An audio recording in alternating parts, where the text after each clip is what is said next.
Lalu teman-teman, menurutku terdapat beberapa kesalahan wajib pajak orang pribadi yang sering dilakukan dari sisi pelaporan pajak tahunan. Yang pertama, sebenarnya bekerja sebagai pekerja bebas seperti konten kreator, ya, tetapi tidak melakukan pemberitahuan penggunaan norma atau yang biasa kita kenal sebagai NPPN. Nah, ketika kita tidak melakukan pemberitahuan penggunaan norma ini atau NPPN ini, maka secara otomatis DJP mengatakan bahwa kita harus berkewajiban memilih pembukuan dan bukan memilih pencatatan. Nah, hal ini akan terkait kemana? Yaitu terkait dengan pajak yang akan dibebankan kepada si orang tersebut, gitu ya. Yang kedua, yaitu kesalahan dalam penerapan status PTKP, di mana status PKP itu ditentukan hanya berdasarkan kondisi awal tahun buku pajak, yaitu 1 Januari di tahun pajak berjalan. Jadi, contohnya ketika seseorang menikah di tengah tahun, maka di tahun tersebut mereka dianggap tetap belum menikah. Begitu juga ketika memiliki anak di tengah tahun, itu juga sama, dianggapnya belum memiliki anak, atau anaknya 1 menjadi 2, tetap dianggapnya anaknya 1.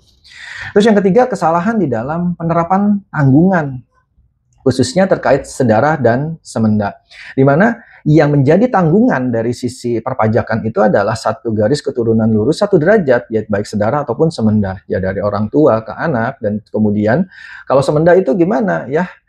Semenda itu orang tuanya, yaitu mertua kepada si istri ataupun suaminya. Tetapi yang tidak dianggap menjadi tanggungan itu yang seperti apa? Yaitu 1 derajat ke samping. Nah, kalau sedara 1 derajat ke samping itu seperti apa? Misalnya adik sama kakak. Kalau semenda 1 derajat ke samping itu seperti apa contohnya? Nah, seperti adik ipar, ya saudara ipar, kakak ipar, dan juga yang lain-lainnya gitu ya. Nah, hal ini tidak boleh dianggap sebagai tanggungan, ya, ke adik kakak. Kakak misalnya nanggung adiknya, ya nggak bisa, ya. Atau seorang itu menanggung adik ipar ataupun kakak ipar, nggak boleh gitu dilakukan. Nah, yang kesalahan yang keempat yaitu kesalahan penerapan atas status istri, di mana istri yang diakui hanya 1 aja.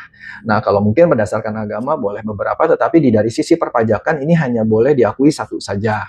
Kemudian yang kelima, kesalahan yang kelima, yaitu kesalahan atas penerapan PTKP terhadap anak angkat, di mana anak angkat berdasarkan surat edaran ya, surat edaran 112 PJ 41 tahun 1995, yang dimaksud anak angkat tuh betul-betul sudah spesifik gitu ya.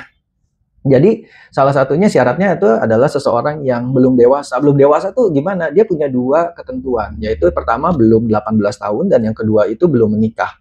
Kalau 2 ataupun salah satu dari ketentuan ini tidak terpenuhi, maka dia dianggapnya sudah dewasa. Contoh, misalnya belum 18 tahun tetapi sudah menikah, dianggapnya sudah dewasa. Dan itu tidak boleh menjadi tanggungan. Oke, kita kembali lagi ke anak angkat ini. Yang kedua, syaratnya yaitu bukan anggota keluarga sedarah dan semenda. Nah, ini jelas ya. Jadi kalau sedarah ataupun semenda itu tidak boleh.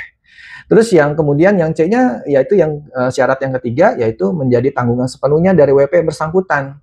Maksudnya sepenuhnya itu dibuktikan dengan cara apa? Contohnya misalnya tinggal secara nyata bersama si wajib pajak yang bersangkutan. Kalau dia yang adanya di mana, ya itu juga nggak boleh diakui gitu ya. Terus kemudian yang kedua, tampak secara nyata tidak atau belum berpenghasilan nih. Kalau dia sudah berpenghasilan, kalau berdasar surat edarannya ya itu juga tidak boleh.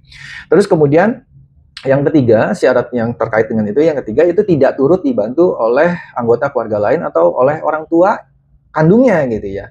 Nah, ketika hal-hal tersebut ya tidak dipenuhi, maka itu tidak boleh dijadiin tanggungan khususnya terkait dengan anak angkat.